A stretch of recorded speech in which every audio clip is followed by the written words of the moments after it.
how would, let's say, somebody watching it, probably not yet, but at some point down the road, this sticks with them, and they decide, you know what, I do want to kind of get my emotional life in order. What would be some steps as a man you could take? Yep. The first thing that is helpful is to realize, be aware that I'm cut off from what I feel. I'm cut off from feeling. I'm not feeling a lot. I'm doing a lot, but I'm not feeling a lot. I'm thinking a lot. Guy goes to his head.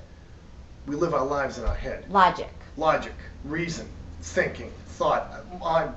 The fallacy that my brain can solve every problem. Einstein said that you cannot solve a problem in the same plane it was created. And unfortunately, the problem with a lot of men is their mind. And they go to their mind to solve the problem, which you can't do. The problem is the mind.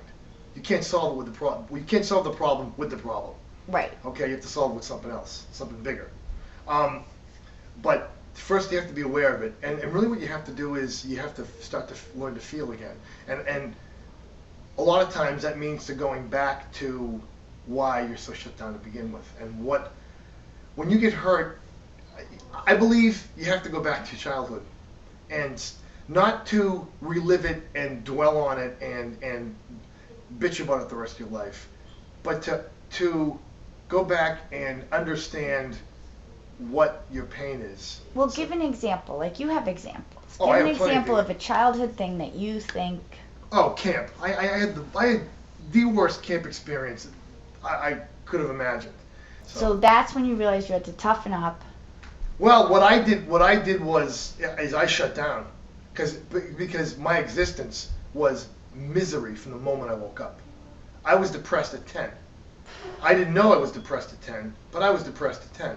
I was sad, I was lonely, I was low energy, I was unhappy, I cried a lot, I didn't relate well, I was just a miserable kid. I cannot imagine facing the rest of my day, a month like this, to a 10-year-old kid. A month is, it feels like 10 years. Yep. An adult. So it's like, I'm just going to shut down. So I just shut down. Life. So you went back to that when you said, okay, you say go back, try to figure out where it comes from, and the next step. To get in touch with that pain and feel it now. Go back to it if you have to get whatever. There are plenty of modalities to feel that pain again. But feel it again. Get in touch with that kid inside you who's really sad, who's really hurt. Because that pain never went away.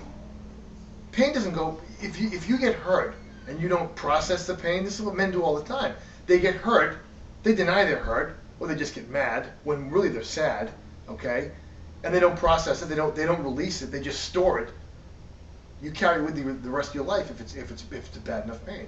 And if you carry it with you and it never goes away. It stays in you, physically in your body, and it stays with you. And until you release it by feeling it again, you don't get rid of it. And that's the process, really, is to just feel it and it'll go away. The good news is, the bad news is it's going to hurt. The bad news is you're probably going to cry a lot. The bad news is you might get angry. You might be angry. The bad news is you're going to feel, guys. That's the bad news. The good news is that's the first step in letting go of it.